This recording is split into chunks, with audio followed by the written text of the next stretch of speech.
Welcome to Crime, Romance, and Biographies of Famous People. My name is Plaisance. Be welcome, and please take responsibility for the energy you bring into this space. A golden pendant hangs around the woman's neck, in the shape of what looks like a tiny fish head trapped in amber.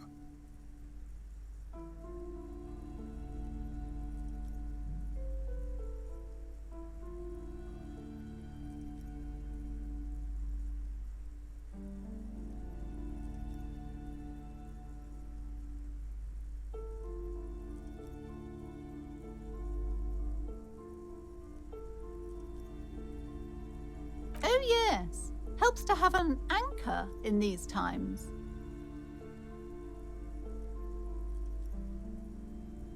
I am the proudest owner of our little shop of culture. She has fine-tuned her voice to find the most welcoming approach for attracting new customers. It doesn't work.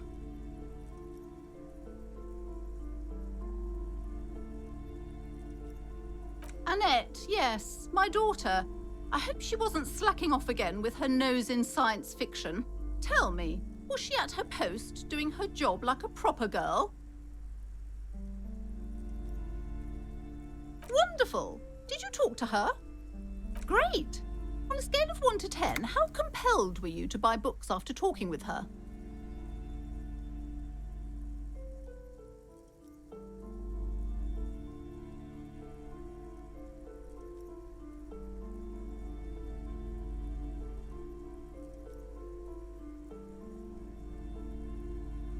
My precious, her dedication brings joy to my heart. If you have children, I hope they turn out as great as my Annette.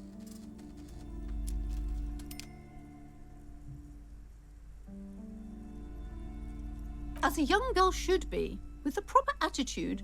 The woman before you scans the store, her shoulders rigid and tense. Every now and then, she nudges her glasses.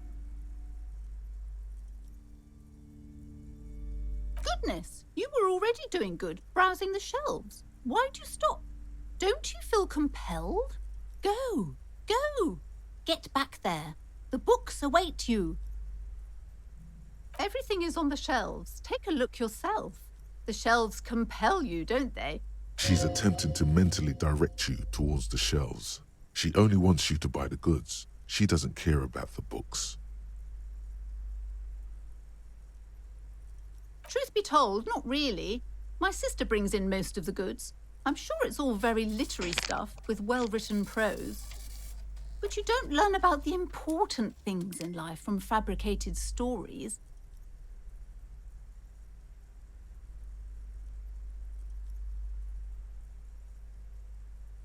The truth is available if you just know where to look, and you have to open and free your mind to understand. She smiles and nods, seemingly. Cursed? Who said that? Annette? I will have a word with her. This place is not cursed. It has a robustly magnetic energy. Good for commercial activity. My business is thriving, sir. Oh yes, how's my precious doing? She's a good girl. The woman before you scans the store.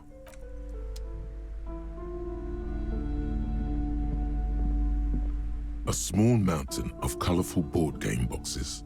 There are numerous types of games for all ages. A lot of shelf space seems to be taken up by Wirral-related merchandise. An endless variety of source books, lore books, and codices litter the table. The topmost book is titled Welkin Compendium, 2nd edition. There's also a large hardbound tome with intricate cover art, The Hunters of Catawak, Boreal Creature Compendium, and a Pick Your Path adventure gamebook titled Tales of Wirral, Cavern of Velkrag. There's a box that says Wirral, 3rd edition Mega Setting Supplements module. The side panel notes, a fantastique adventure board game, new maps and miniatures. A sticker on it displays 25 real. Nonsense for anemic Beano-clads.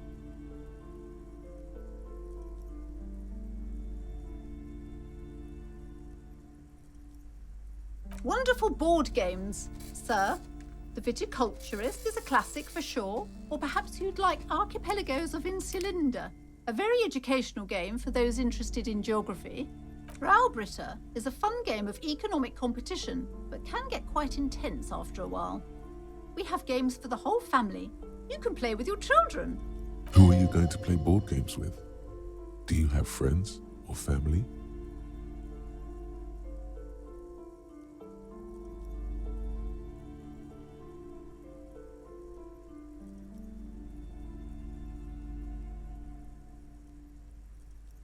Are you actually friends, or just colleagues thrown together by circumstance?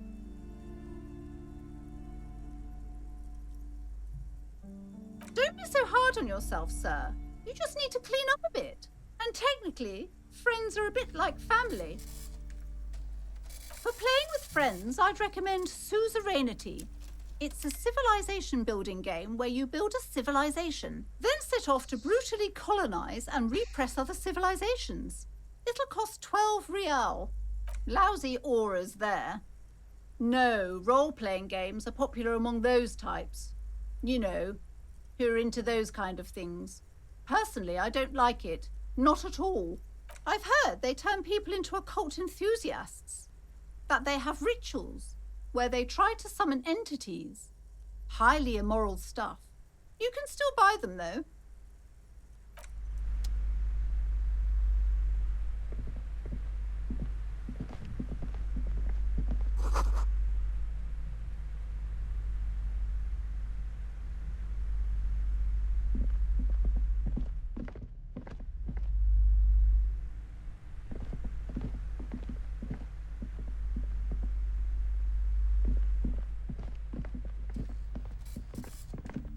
These shelves are overburdened with books from the same series.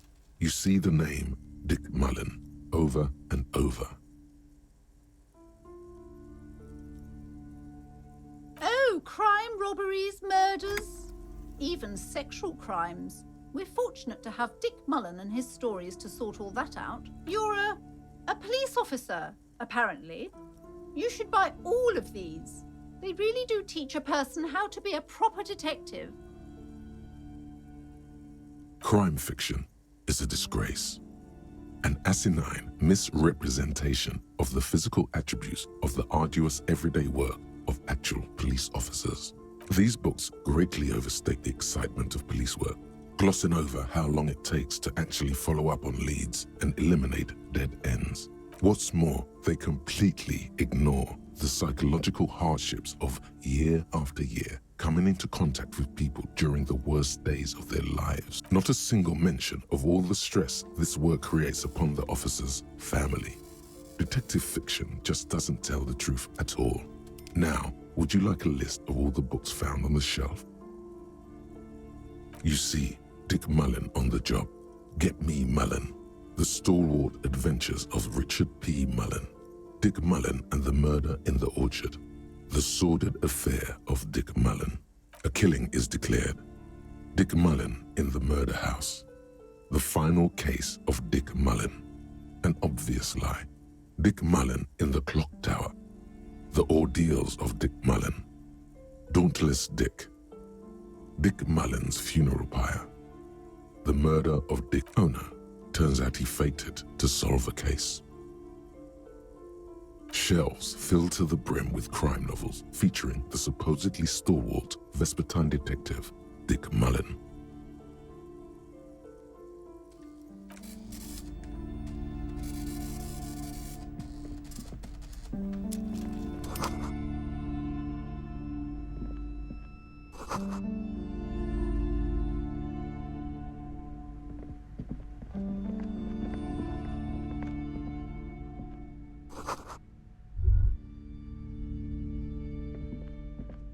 This bookstore is not strictly about crime, romance, and biographies of famous people. There's also a wide range of paranatural literature. Sir, please, no browsing in that shelf. That wisdom is not for free.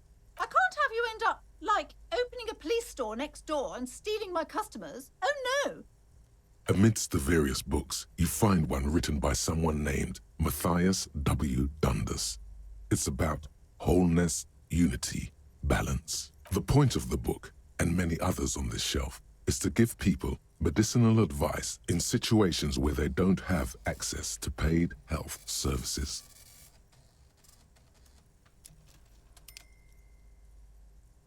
Various paranatural books still litter the shelf.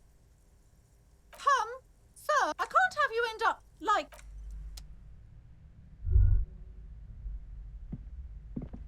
Several maps have been attached to a bulletin board hidden inside the alcove. They're held up by small pins. The board has come loose from one corner. The maps look old and faded.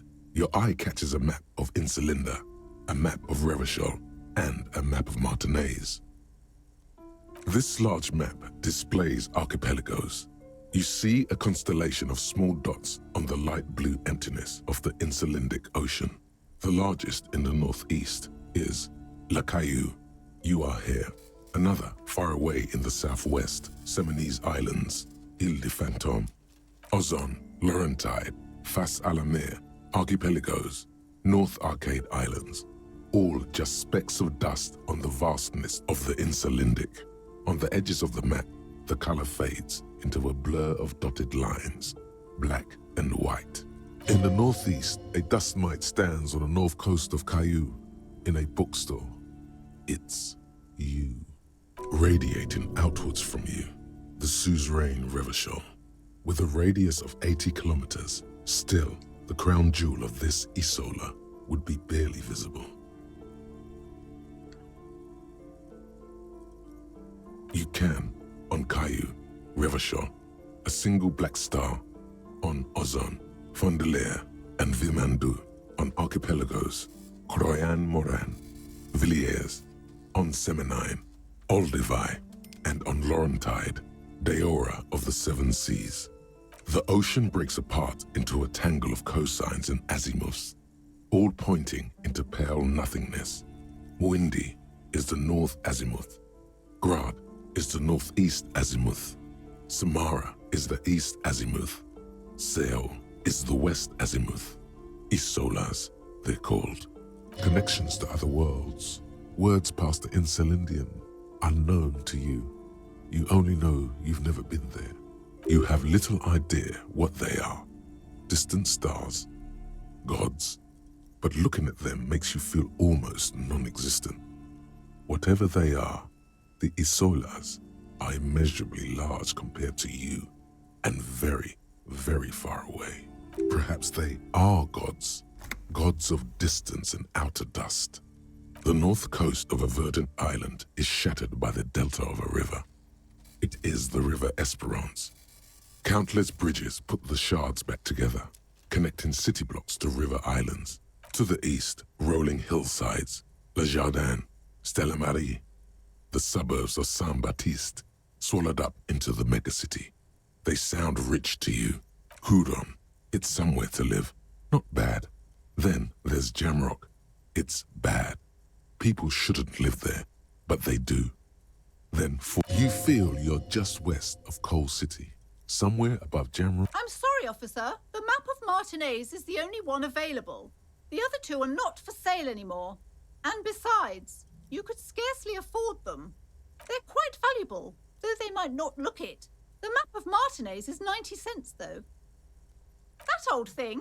It's an out-of-date map of a tourist location that never was nor came to be. From when some design studio people tried to spruce the place up 4 or 5 years ago. They also renovated the horse statue, set up those coin-operated viewers, and designed the new street lamps. They didn't get that far, for some reason. A shame the project never got going. Would be nice if someone fixed Martinez up. All these ruins are bad for business. It's not really a map. It's a tourist thing. A picture postcard with buildings on it, drawn from an isometric perspective. A date in the upper right corner says 48. Still, it's detailed. Could be pretty useful for scouting ahead. You see the jagged boxes of an industrial harbor, even the whirling in rags there.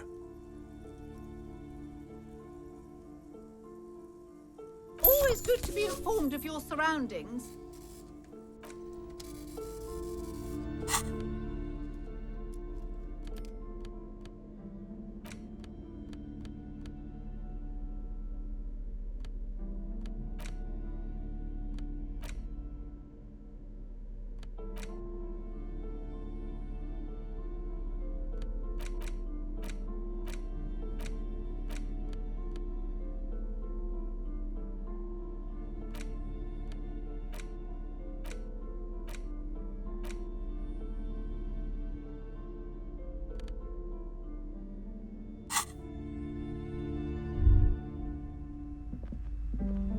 The plaque on the shelf reads, Biographies of Famous People. You see a large variety of names, none of which ring a bell. I would say... The Greatest Innocence. Yes, most certainly. It's an important educational tool, delving into the depths of history, religion, and their relation to innocentic power. A very influential historical figure. But surely I don't have to tell you that. You're a law officer, and law officers have at least some education. The book is also very daring. The author aims to re-examine the universal understandings of the innocentic system, creating a fresh vantage point and a shift in the tired order of things.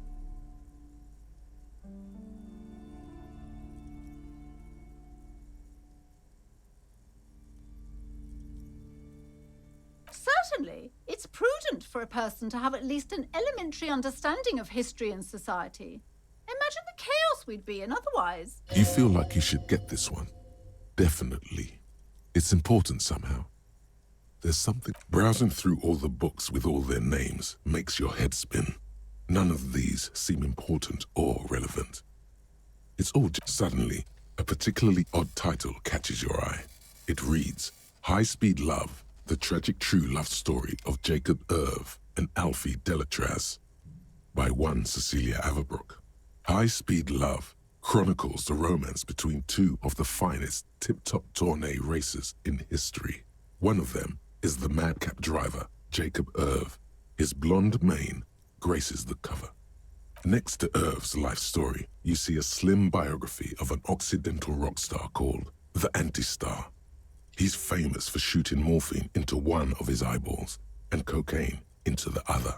Next to that, Rivasholian radio personality Guillaume Bevy stands in front of a rundown drug den.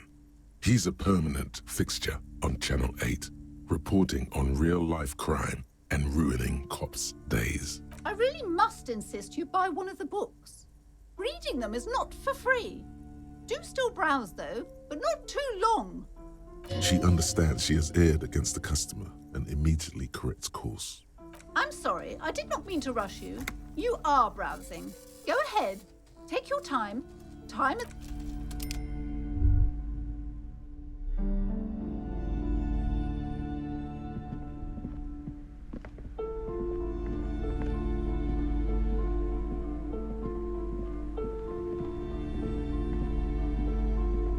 Hello again, esteemed officer, and welcome to Crime, Romance, and...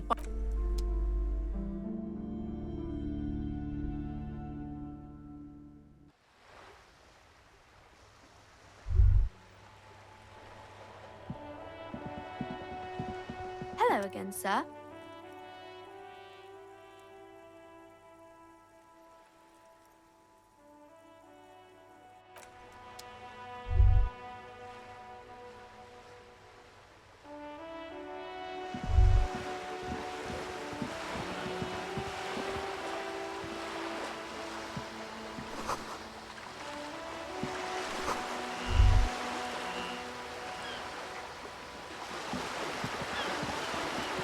This coin-operated viewer is facing southwest.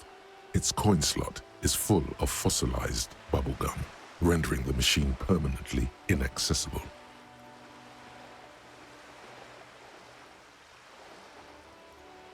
The metal feels cold and wet under your palm. A thick layer of graffito covers the lenses. You spell out the word. Under the graffito, a sea of blues and grays appear. Behind the water lies a coast studded with concrete and reeds. On it, A church on stilts, lanky weather-worn wooden planks, an X-shaped cross topping its tower. The church looks old and weather-worn. There are no lights in the windows.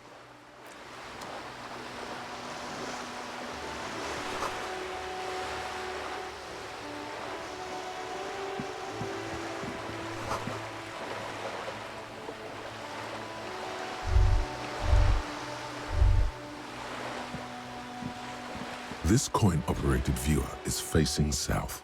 The instruction manual says to insert 25 centimes and pull the handle while looking inside. Then use the focus.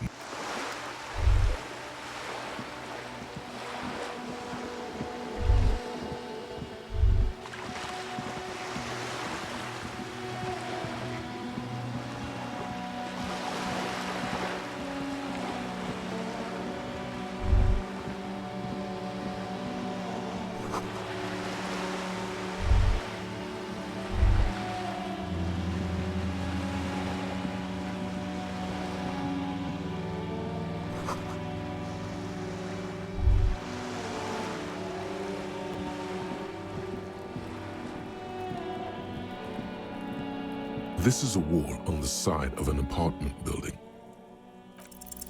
Because this is no ordinary wall, it is sublime. Look at it. The shadows, the colors. All the other walls on all the other houses must make a pilgrimage in adoration of this, the uncontested pinnacle of wallcraft, color peeled from the very face of God. O Wall Father.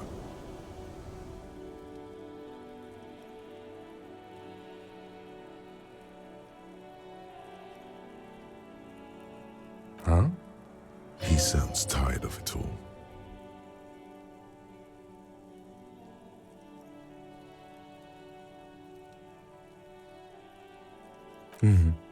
Sure. I suppose we have to pass by it again at some point anyway.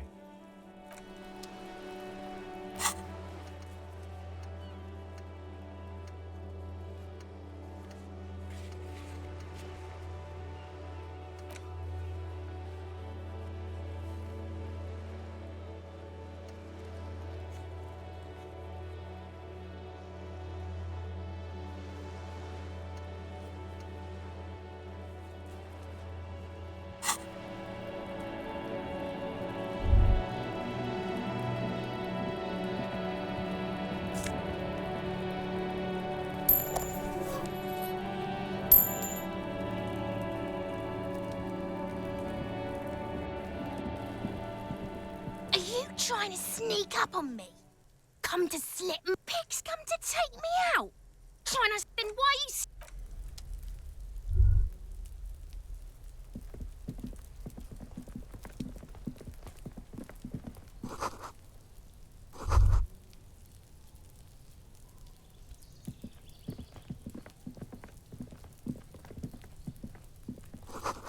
I can't get involved in this.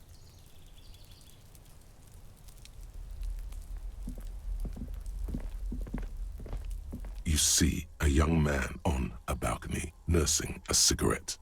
His eyes have been following you for a while. Not looking for any trouble, officer.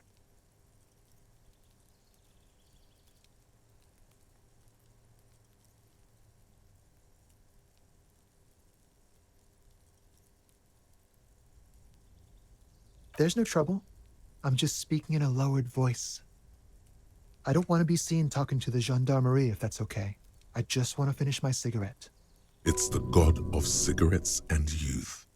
Ask him if he's got anything to spare. Apologies, but this is my last one. The god himself has denied you absolution.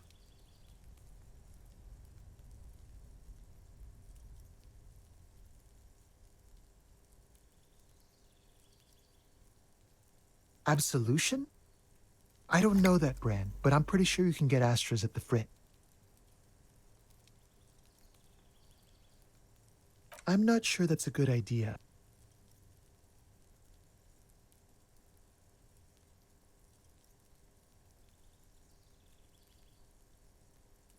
As you wish. Is it really that important? Like a nervous cat, he keeps stealing looks at the neighboring windows. All right, but make it quick. Once I finish this cigarette, I have to run. My name? My name is Martin Martinez. Martin Martinez? Good local name. Let's go with that. I can tell that you finally got him down. Thank you. It was quite a disturbing sight, even by Martinez standards. What were you doing last Sunday? Oh. You already asked me that, didn't you? No, not you. Some more muscular type. And when did you speak to this more muscular gentleman? Last week? I don't know. Look, You didn't answer the question. What were you doing last Sunday? I had a friend over. It was my Sunday friend. A Sunday friend. How intriguing. Makes sense. Friends are nice on Sunday. You don't have to work. You can just spend time with pals, watching rugby and drinking beer. He doesn't reply, gesturing no with his cigarette. In the neighboring windows, you can see faint reflections of his silhouette, all from different angles. Someone hides behind a curtain. Those windows have eyes, and those eyes are watching, spying on you three. No. We won't. Now, if you'll excuse me, I really need to get going.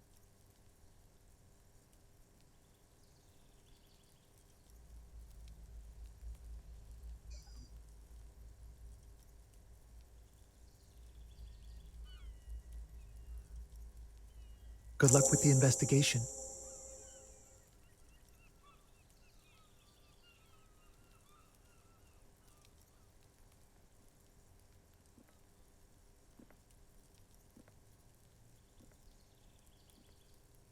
He's gone.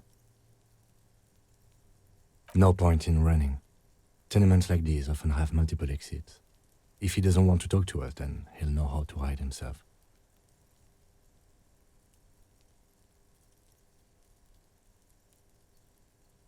He could be a witness. Him or his Sunday friend. Either way, we need to look into that muscular type who's asking about our case. There has to be a way of getting inside the building. Once we've found a way in, we can ask around for his apartment.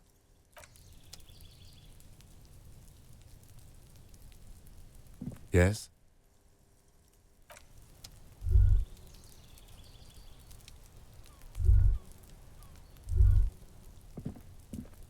There must be another way into the building.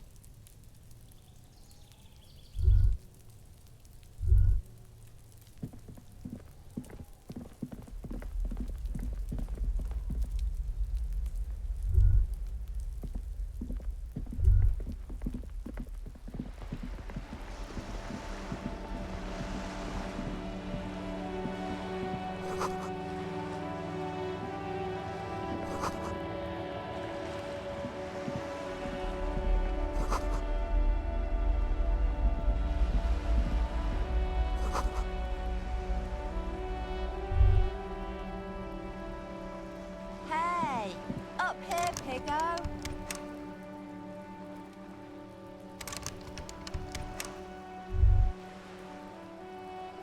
The streets will flow red once more. A great torrent rushing down Rue de Esperance. You wait and see. The streets will not flow red with anything. Who are you? I'm Cindy the fucking Skull. What else do you want to know?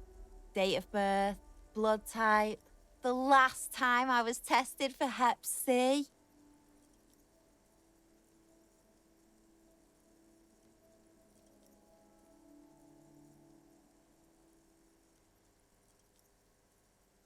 And here I was trying to be polite. Just can't win with you pigs.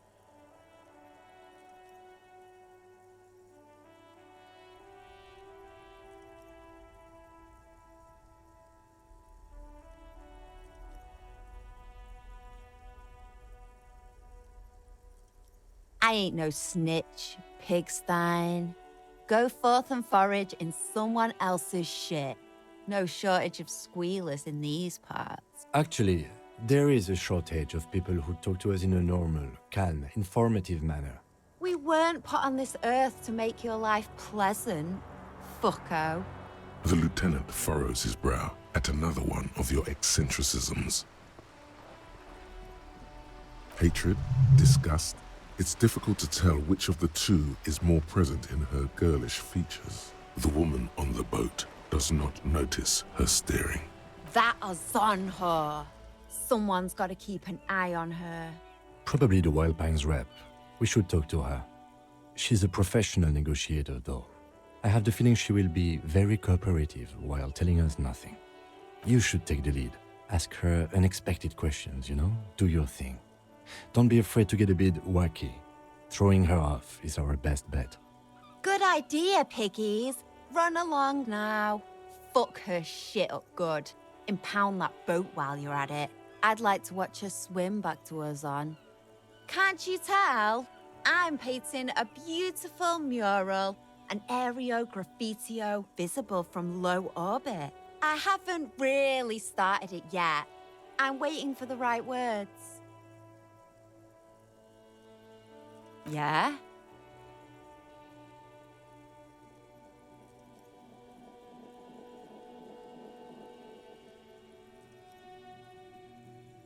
Thanks. I'm sure the inspiration will come to me now that I have an official RCM stamp of approval. What for?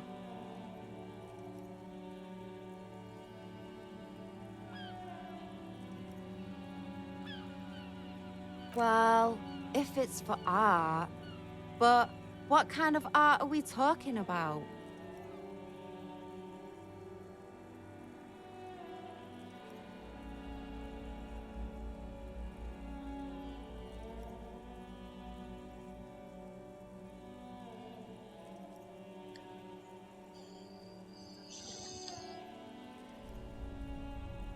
Let me stop you right there, Piggy.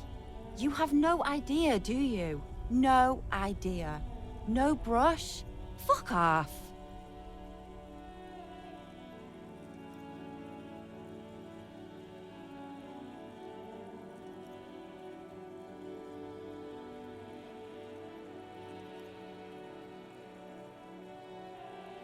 Yeah, not gonna hold my breath, Piggy. You look like you'd suck. Everything, really. They do say the painter always paints his own portrait.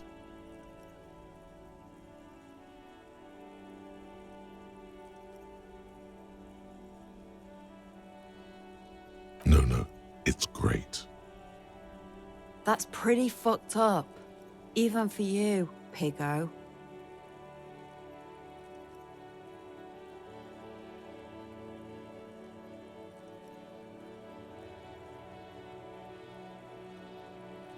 I think everyone would rather you didn't. You're a real sad sack. You know that? Go ahead then. Art it up. Just try not to hurt yourself. And no self-portraits. Oh, but I'm all out of fuel oil. Fuel? That wasn't paint. It was heavy fuel oil, marked red for use by government vehicles. What do you think I was using? Aquarels? You know what you should be able to find in your government-issued vehicle? Red-dyed heavy fuel oil.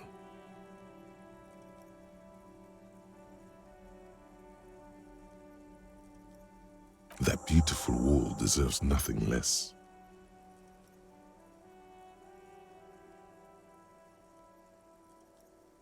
My fuel oil is for my kinema. Use your own fuel if you are unable to contain your artistic impulses, but please, leave my kinema out of it. Watch your back, Ungulate. You've got eyes on you.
A striking woman leans against the cabin top of her sailing boat, smiling as you approach. Her green raincoat glistens with droplets. A silk scarf is tied around her throat. Good afternoon, officers. I'm Joyce. Joyce L. Messier. I represent the board of Wild Pines, the owners of the harbour. You gentlemen must be from the RCM.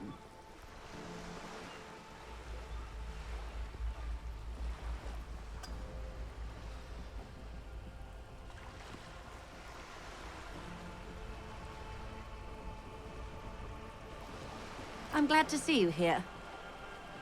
I was dispatched to handle a strike, not a lynching. Anything I can do to assist the RCM in this matter, I will, gladly. That is good to hear, madame. My colleague will take the lead on this interview. I should let you know that he is recovering from an unusual medical episode. Very unusual. But I can assure you of his ultimate competency. How interesting. I wish you a swift recovery. In the meanwhile, you have my full cooperation, and the full cooperation of the Wild Pines group. It's hard to get a read on her precise disposition, but she appears helpful.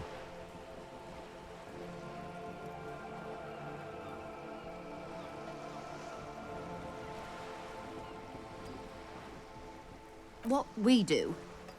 I'm afraid I don't speak for Wild Pines as a whole.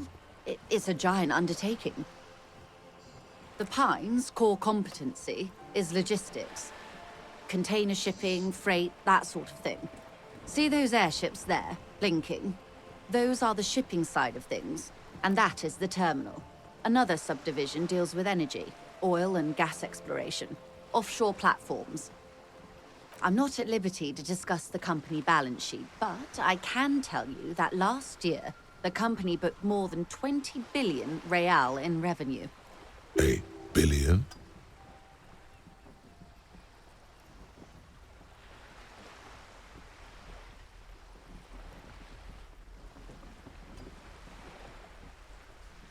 $20 billion is a large number, but the conglomerate employs 72,000 people. They all need to be paid. Then there are capital improvements, interest payments. A conglomerate the size of the Wild Pines is like a shark. If it stops moving, it will die. Then what becomes of those 72,000 families? It's a tremendous responsibility.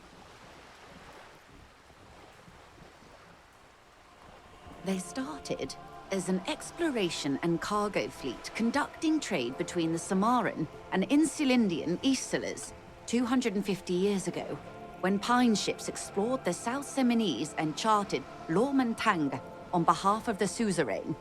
Centuries of care, deliberation, and madness have gone into this endeavor. Vessels pass through the great unrest to re-emerge with apricots in tow. The logic of the system is totalizing. It's taken everything from its employees to build it.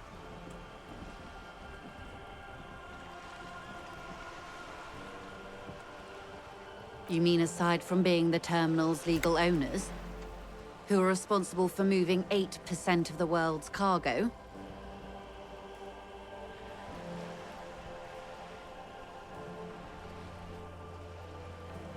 There are no minor cogs in the system. Each terminal must be accounted for, lest the entire system break. Every hiccup in such a system means thousands lose their jobs, the world over. I'm here to assure that doesn't happen. With your help, hopefully, says her warm tone. Why, yes I am.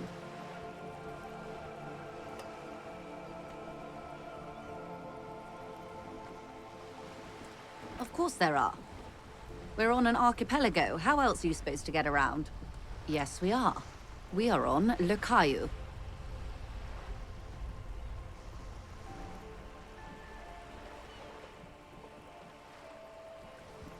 We are. And the city of Revachol is on the island of Le Caillou. I haven't seen anyone else drive a souped-up Capri Kenema motor carriage either. Actually, that motor carriage has been specially issued to serve as a patrol and pursuit vehicle. It's for crossing long distances in the greater Revachol industrial harbor. It's not a toy. Neither is this. A toy, I mean. It's a machine for crossing long distances in the Bay of Revachol, between the city and the island. She's having a good time arguing against the law. Too good, perhaps. The boat? No. It is called Cordelati 19 because that's the type of sloop it is. The word "it" feels strange. A breeze ripples through the sails and tugs at your hair. Below, the sleek, fish-like shape of the hull parts the water. Beneath that, a resounding darkness. You're reminded of something. Or someone.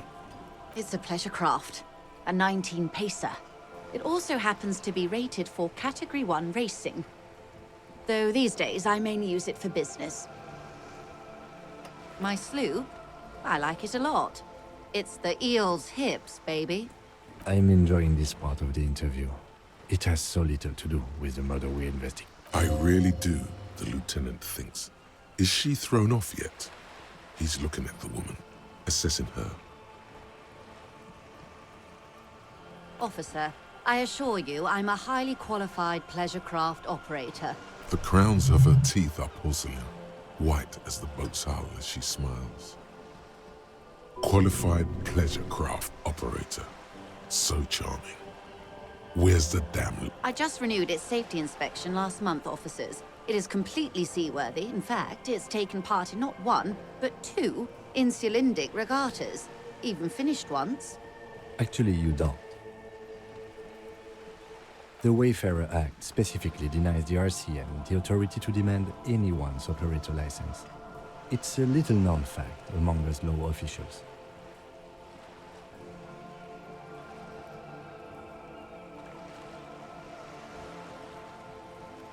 About the boat? Good. Everything. Right up to, but not including, trade secrets.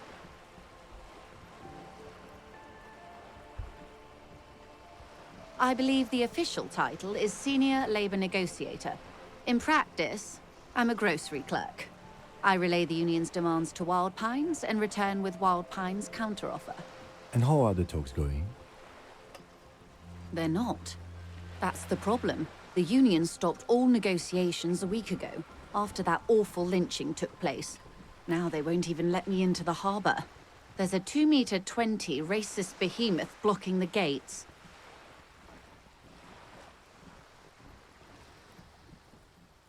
Yes, Jean-Luc Measurehead.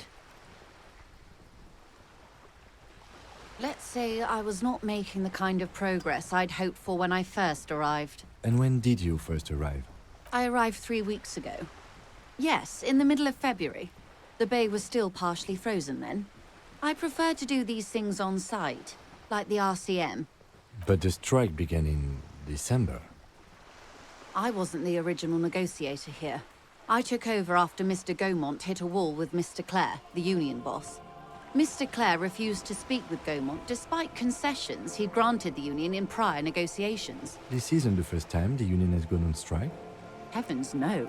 There have been 2 prior strikes. Both times the union won significant concessions, including overtime pay and a medical plan. This time their demands are more, I guess you could say, aggressive. There are leaflets everywhere, and banners. What did they say again? Every worker, a member of the board.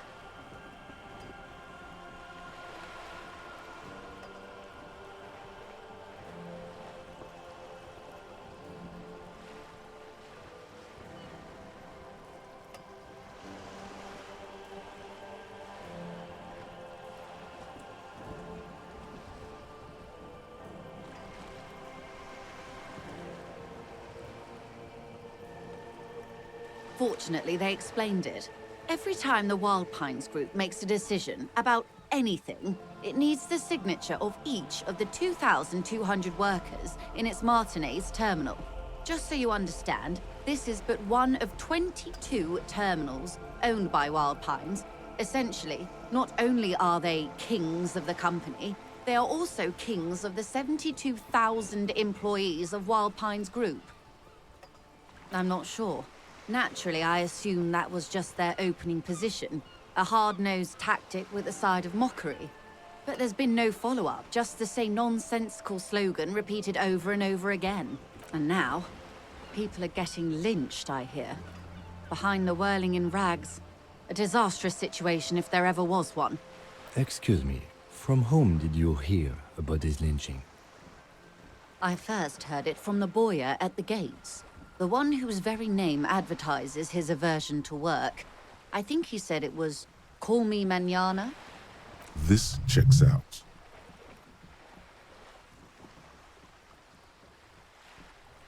Mr. Clare told him to...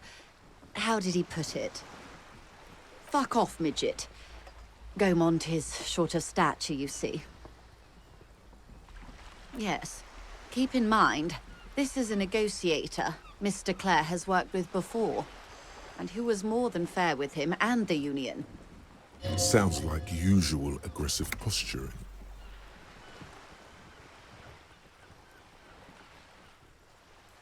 Everard Clare is a man of the utmost integrity.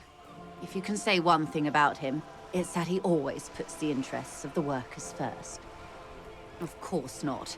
Everard is fantastically corrupt. I imagine he has a thick, viscous goo where you and I have blood. He is the most corrupt individual I have ever seen, and I deal with men like him for a living.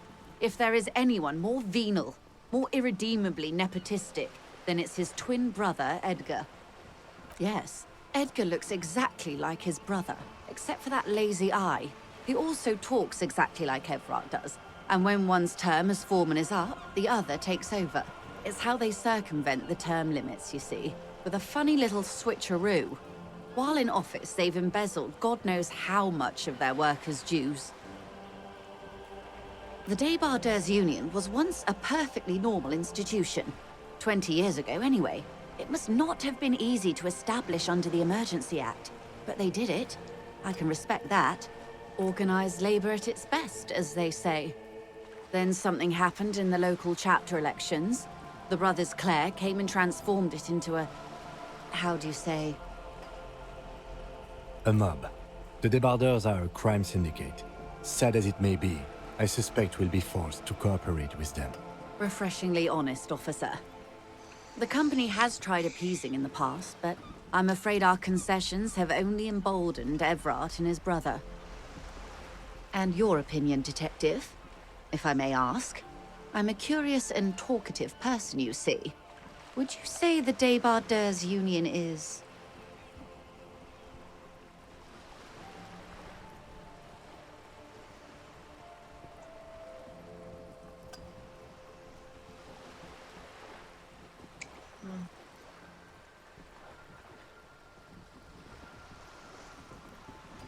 Why do you think so?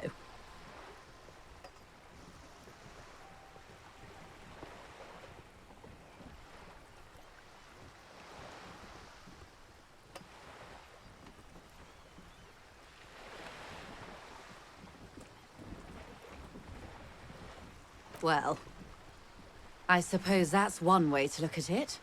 They're an interesting composition, albeit vile. But enough about Everard.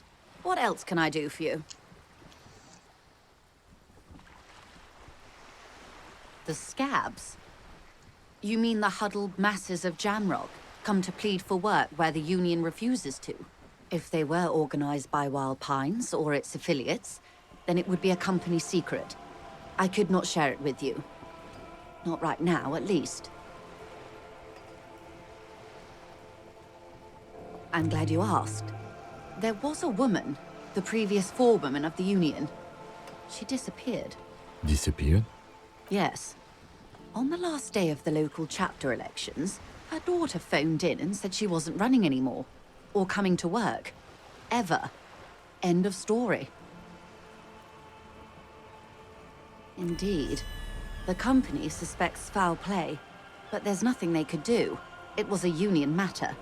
The point of the presentation is, these kinds of things happen around the Clares. Watch out when you're dealing with him. Thank you for your concern, man. We'll be just fine. Of course. How else can I help? Quite a few things, I'm afraid. The information I'm to share with you includes sensitive trade secrets. For the sake of my employer, I have to ask for your names and badge numbers. Of course, ma'am. We should have introduced ourselves. I am Lieutenant Kitsuragi from Precinct 57. And this is my colleague from Precinct 41. I'm afraid he doesn't have his badge at the moment. I hope mine will suffice. How curious. Why is that, Detective? Awkwardness washes over the conversation. The woman doesn't like this turn of events. I see. So, are you saying you lost your badge during the course of this episode?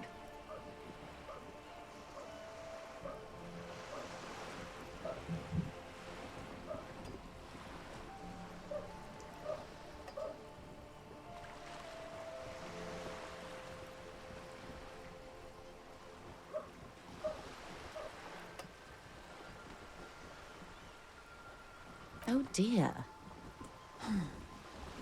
I suppose this does explain some of the more curious turns in our conversation. As I said, ma'am, his technique may be very unconventional, but he is an officer of the RCM. Of course, I sympathize, but I'm afraid I simply can't share anything more until I've seen that badge. Hang on. She's a professional negotiator. She should be open to some sort of mutually beneficial arrangement.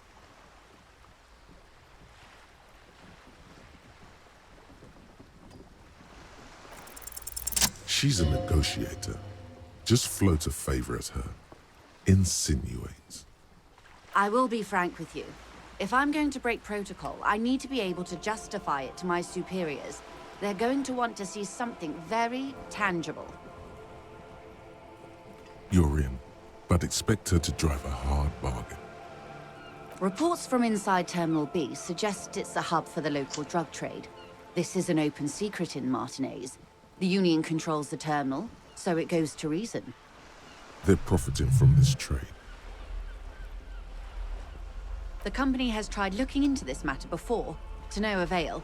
Perhaps someone with your authority and resources might turn over the right stones. Or you can recover your badge. Though if I may be blunt with you, it sounds like that may be a lost cause. Detective, a word in private before we continue.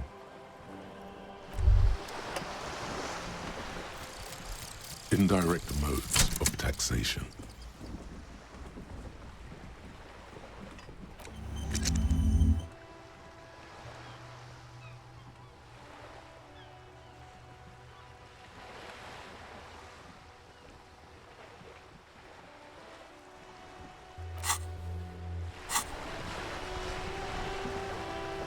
This is not going quite as I hoped it would, Detective.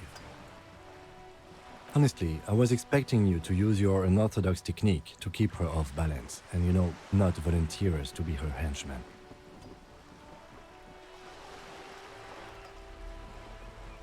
This woman is running circles around us. She might have known about your misplaced badge all along, or she's simply an adept improviser. Either way, we've played straight into her hands. He doesn't let it show, but there is a limit to how much the consequences of your unprofessional behavior can cost the investigation.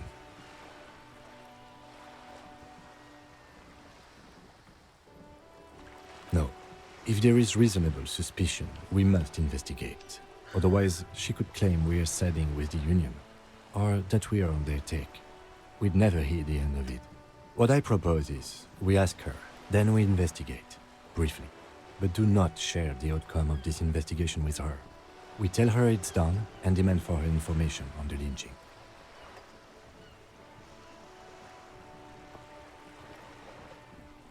I'm sure you will, Detective. Oh, that would be fantastic, but do we have the time? The world is large and your badge is 8 by 6 centimeters. You could request a new one from the station, but that would literally take months. You're back. Good. What can I help you with? It's quite straightforward. Someone is using Terminal B to smuggle raw ingredients from the Samaran Isola into Revachol with the Union's blessing. Wild Pines has suspected it for years. Ingredients for what, ma'am? Meth and dextroamphetamine, GBL, and various synthetic psychedelics. Honestly, it might be quicker to say what you can't make from the stuff.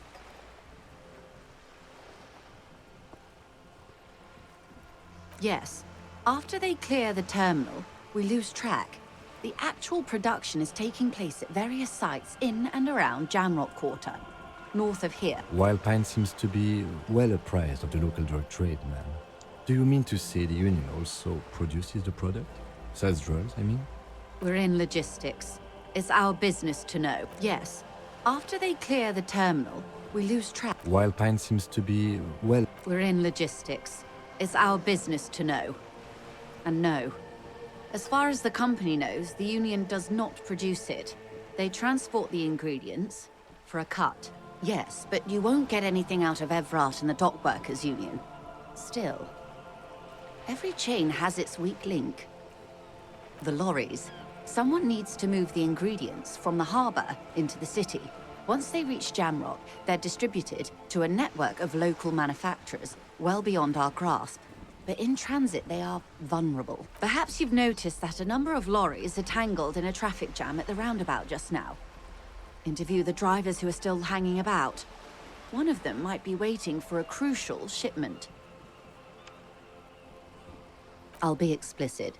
If you find this driver, I will share company secrets with you. You'll be indebted to her, in a way, but one step ahead of the Union in another.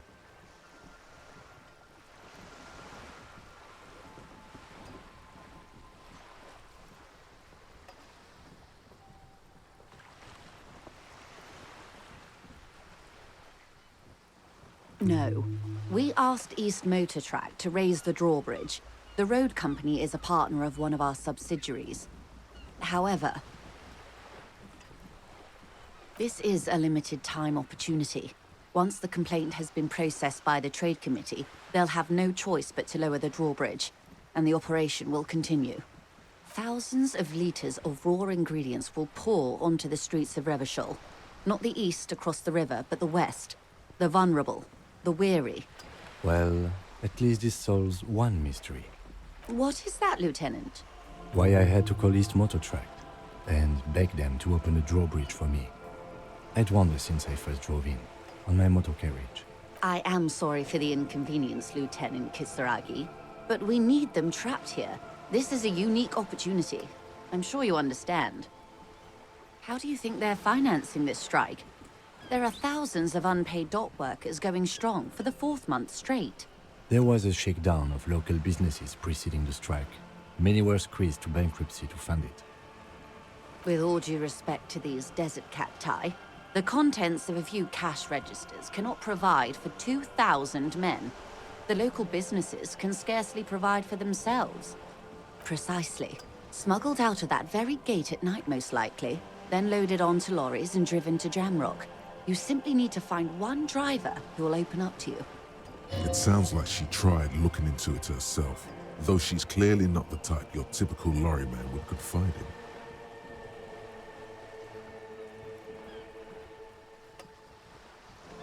in. We did. On more than one occasion. Apparently, there's some sort of inter-precinct disagreement about whose jurisdiction this area falls under. We know the company has launched its own probe into the Union's alleged involvement. We also know it's come up empty. It's not just the RCM. No one's been able to find any hard evidence. Well, here's your chance, officers. Yes?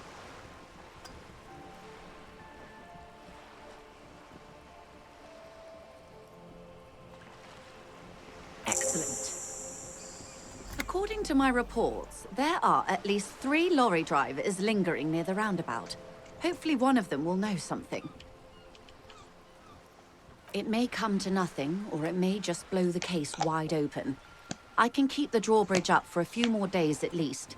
You should have the time you need. In the meantime, let me know if there's any other way I may be of assistance. That's the man who was killed. I'm afraid this is a discussion for once we've cleared the lynching question. Better not tie the fourth day to the Bat's day on this. I hope there is something else I can help you with. She wants to answer the question. Protocol keeps her from it. Is what you want to say, but it isn't that easy. Look at that lady. Take a gander.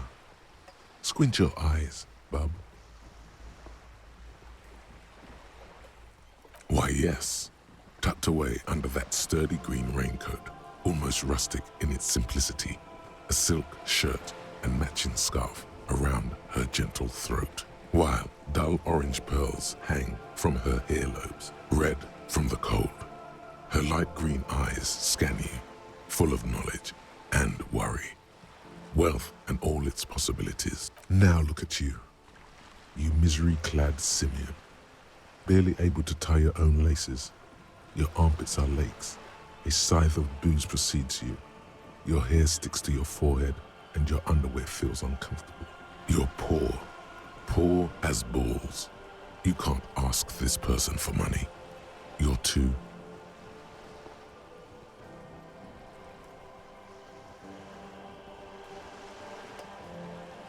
Yes, you should be able to take care of yourself. Oh God. As I was saying, if there's any way I may be of assistance, please don't hesitate to ask. Voila, you're doing it. Really put your back into it. Yell it from the top of your lungs. Of course.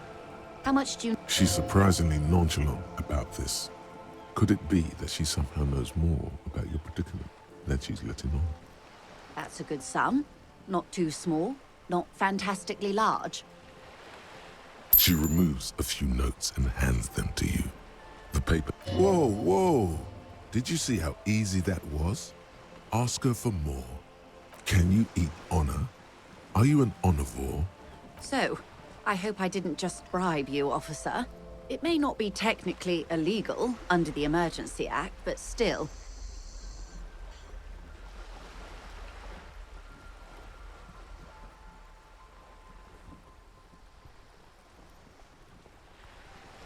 You're right, ma'am, that donations are permitted under the Emergency Act, unseemly as it may be, as long as they are properly logged with the precinct. Which he most certainly will do.